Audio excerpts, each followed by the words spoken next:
₹15 કરોડના નવનિર્મિત model day school રૂમડિયા અને કસ્તુરબા ગાંધી બાલિકા વિદ્યાલય હરપાલપુરા ખાતે દીકરીઓ માટે ગર્લ્સ હોસ્ટેલનું લોકાર્પણ કરતા રાજ્ય કક્ષાના શિક્ષણ મંત્રી રીવાબા જાડેજા. જય હિન્દ, હું છું સંજયસિંહ રાણા. જોડાઈ ચૂક્યા છો આપ ટીમ જાગૃત સાથે. ગુજરાત સરકારના શિક્ષણ વિભાગ દ્વારા આદિજાતિ અને ગ્રામીણ વિસ્તારની દીકરીઓને ઉત્કૃષ્ટ શિક્ષણ, સુરક્ષિત રહેઠાણની સુવિધા મળી રહે તે માટે સતત પ્રયત્નો અને પ્રયાસો કરવામાં આવી રહ્યા છે. છોટાઉદેપુર જિલ્લાના કમાડ તાલુકાના અંદાજિત ₹15 કરોડની નિર્મિત મોડેલ ડે સ્કૂલ રૂમડિયા ખાતે દીકરીઓની ગર્લ્સ હોસ્ટેલ અને છોટાઉદેપુર તાલુકાની કસ્તુરબા ગાંધી બાલિકા વિદ્યાલયનું હરપાલપુરાનું લોકાર્પણ રાજ્ય કક્ષાના પ્રાથમિક, માધ્યમિક અને પ્રૌઢ શિક્ષણના રાજ્યમંત્રી રીવાબા જાડેજાના હસ્તે કરવામાં આવ્યું હતું. આ પ્રસંગે રાજ્ય કક્ષાના શિક્ષણ મંત્રી રીવાબા જાડેજાએ જણાવ્યું હતું કે વર્ષ 2002માં શ્રી અટલ બિહારી વાજપેયીના નેતૃત્વમાં શિક્ષણમાં સુધારા કરવામાં આવ્યા હતા. આ સુધારાઓનું અમલીકરણ તત્કાલીન મુખ્યમંત્રી અને દેશના યશસ્વી પ્રધાનમંત્રી શ્રી નરેન્દ્રભાઈ મોદીએ કન્યા કેળવણી અને શાળા પ્રવેશોત્સવ જેવા ભગીરથ અભિયાનો દ્વારા ગામડે ગામડે પહોંચાડીને કર્યું હતું. આ સતત પ્રયાસોના અંતે ગુજરાતમાં એક સમયે 76% જેટલો ઊંચો ડ્રોપ આઉટ રેશિયો હતો, જે આજે ઘટીને માત્ર 2.35% પર આવી ચૂક્યો છે. રાજ્ય કક્ષાના શિક્ષણ મંત્રીએ જિલ્લા વહીવટી તંત્ર અને કલેક્ટર ગાર્ગી જૈનની દૂરંદેશીની પ્રશંસા કરતા જણાવ્યું હતું, આંબાડુંગર અને આમલા પાણી જેવા દુર્ગમ અને પહાડી વિસ્તારોમાં જ્યાં કાયમી પાક્કા બાંધકામ કરવા મુશ્કેલ છે, જ્યાં ટૂંકા ગાળામાં તમામ સુવિધાઓથી સજ્જ એવી કન્ટેનર શાળા શરૂ કરવાનો કોન્સેપ્ટ પ્રશંસનીય છે. આ સુવિધાથી આદિવાસી સમાજના બાળકોને પોતાના વિસ્તારમાં જ શ્રેષ્ઠ શિક્ષણ મળી રહેશે. મંત્રીશ્રીએ વાલીઓને અપીલ કરતા જણાવ્યું હતું કે બાળક શાળાએથી ઘરે આવે ત્યારે શાળામાં શું શીખ્યો તેની પૃચ્છા કરવી જોઈએ. બાળકના ઘડતરમાં વાલીઓની ભાગીદારી પણ એટલી જ મહત્વપૂર્ણ હોય છે. નિપુણ ભારત અભિયાન હેઠળ બાળકો માત્ર અક્ષર જ્ઞાન પૂરતા સીમિત ના રહેતા કૌશલ્ય અને સંસ્કાર આધારિત શિક્ષણ મેળવે તે ખૂબ જ જરૂરી છે. મુખ્યમંત્રી શ્રી ભૂપેન્દ્રભાઈ પટેલના નેતૃત્વમાં રાજ્ય સરકાર ટૂંક જ સમયમાં 11,000 જેટલા શિક્ષકોની ભરતી કરવા જઈ રહી છે, જેનાથી ગ્રામીણ અને અંતરિયાળ વિસ્તારોમાં શિક્ષકોની ઘટનો પ્રશ્ન છે તે કાયમી ધોરણે ઉકેલાઈ જાય એવા પ્રયત્નો કરવામાં આવશે. વિદ્યા હેતુ અભિયાન હેઠળ શાળા છોડી ગયેલા બાળકોને આઈડેન્ટિફાઈ કરી તેમને પુનઃ શિક્ષણના મુખ્ય પ્રવાહમાં જોડવાનું કામ પણ હાલ ચાલી રહ્યું છે. કાર્યક્રમના અંતે રાજ્ય કક્ષાના શિક્ષણ મંત્રીએ સૌને સંકલ્પ લેવડાવ્યો હતો કે વિકસિત ગુજરાતથી વિકસિત ભારતની પરિકલ્પનાને સાકાર કરવા માટે છેવાડાના માનવી સુધી શિક્ષણ પહોંચાડી દરેક બાળક ધોરણ 12 સુધીનું શિક્ષણ પૂરું કરે તે સુનિશ્ચિત કરવામાં આવનાર છે. રાજ્ય કક્ષાના શિક્ષણ મંત્રી સહિત મહાનુભાવો દ્વારા હોસ્ટેલના પ્રાંગણમાં વૃક્ષારોપણ કરી પર્યાવરણ સંરક્ષણ અંગેનો સંદેશ આપવામાં આવ્યો હતો. મંત્રીશ્રીએ શાળાના વિદ્યાર્થીઓ સાથે સંવાદ કરી તેઓને પ્રોત્સાહિત પણ કર્યા હતા. કમાડ તાલુકાના રૂમડિયા ખાતે મોડેલ ડે સ્કૂલ રૂમડિયા ગર્લ્સ હોસ્ટેલના સમગ્ર શિક્ષા અભિયાન અંતર્ગત ₹7 કરોડના ખર્ચે 100 દીકરીઓની ક્ષમતા ધરાવતી મોડેલ ડે સ્કૂલ ગર્લ્સ હોસ્ટેલનું બાંધકામ કરવામાં આવ્યું છે.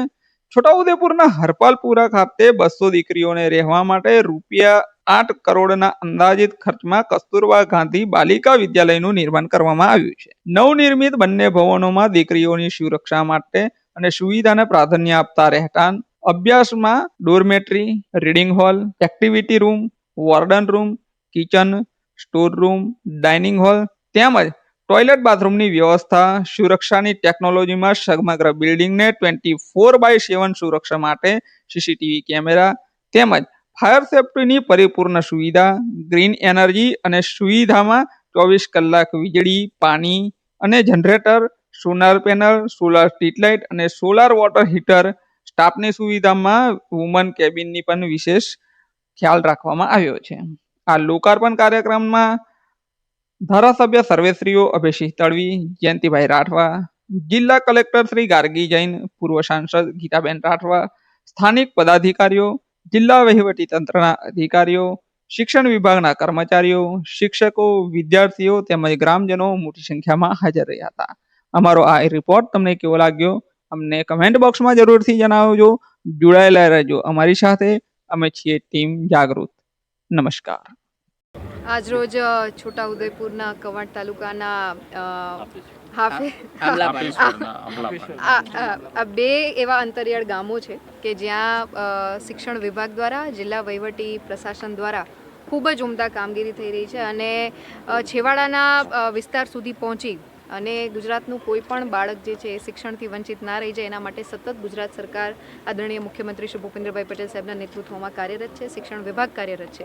ત્યારે હું સૌપ્રથમ તો વિસ્તારના ધારાસભ્ય શ્રી માન્ય કલેક્ટર મેડમ તેમજ સર્વે ભારતીય જનતા પાર્ટીની ચૂંટાયેલી પદાધિકારીઓની પાંખ છે એમનો હૃદયપૂર્વકનો આભાર માનું છું. ગ્રામજનોનો ખૂબ હૃદયપૂર્વકનો આભાર અને શિક્ષણ મિત્રોનો પણ ખૂબ ખૂબ આભાર કે જેમના સંયુક્ત પ્રયાસના માધ્યમથી આ સ્ટ્રક્ચર આપણે આટલા છેવાડા સુધી ડેવલપ કરી શક્યા છે અને સ્માર્ટ શાળા અંતર્ગત આપણે આ શાળાને ખૂબ નમૂનાની રૂપે ઉદાહરણ રૂપે ક્યાંક એસ્ટાબ્લિશ કરી શક્યા છે.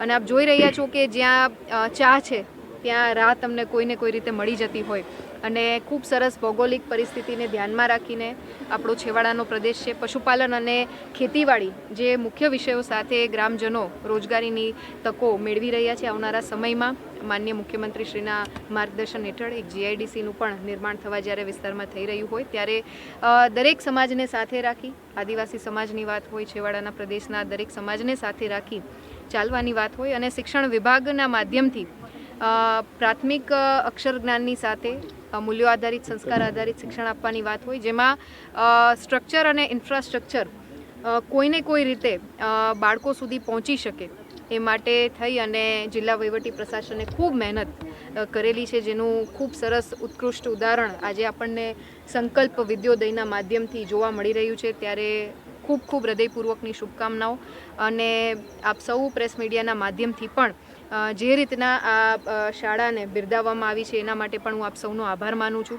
આ જ રીતના આવનારા સમયમાં આ પ્રકારના જે ક્લસ્ટરવાળા ગામો છે, ખૂબ અંતરિયાળ વિસ્તારો છે, ટોપોગ્રાફી પ્રમાણે ભૌગોલિક પરિસ્થિતિના કારણે ક્યાંક ને ક્યાંક પ્રોપર સ્ટ્રક્ચર ઇન્ફ્રાસ્ટ્રક્ચર જે ડેવલપ કરવું છે કઠિન થતું હોય ત્યાં બાળકોનું ભવિષ્ય છે એ શિક્ષણના માધ્યમથી આગળ વધારી શકાય એ માટે થઈને આ નવો કન્સેપ્ટ જ્યારે અમલીકરણ થયો છે ત્યારે પુનઃ હું સૌનો હૃદયપૂર્વકનો આભાર માનું છું. મેડમ, કવાડથી 5 કિલોમીટર દૂર સૈડીવાસન ગામની અંદર ઘટોલફળે પ્રાથમિક શાળા, જે અત્યારે ગામ લોકોએ પોતાના ખર્ચે શેડ બનાવી અને ત્યાં અભ્યાસ કરવામાં આવે છે. છેલ્લા 4 વર્ષથી શાળા તોડી નાખવામાં આવી, હજુ શાળા બની નથી. ને ટૂંક જ સમયમાં એ શાળાને પણ આપણે કેટર કરીશું અને આવનારા સમયમાં ત્યાં પણ ઇન્ફ્રાસ્ટ્રક્ચરનું આ જ રીતનું ડેવલપમેન્ટ થાય અને બાળકો સુનિશ્ચિત વાતાવરણમાં અભ્યાસ કરી શકે એ માટે અમે કટિબદ્ધ છીએ. અહીંયા શિક્ષકોની પણ બહુ મોટી ઘટ દેખાય. એ તો ટૂંક જ સમયમાં પૂરી કરીશું. બેન, સૌથી મોટો પ્રશ્ન એ છે કે જિલ્લામાં જે પ્રકારે ઓરડાઓની મંજૂરી આપવામાં આવે છે તે ગાંધીનગરથી આપવામાં આવે છે અને ટેન્ડર પ્રક્રિયા પણ ગાંધીનગરથી થતી હોય છે અને જે કોન્ટ્રાક્ટર હોય છે તે બહારના હોય છે.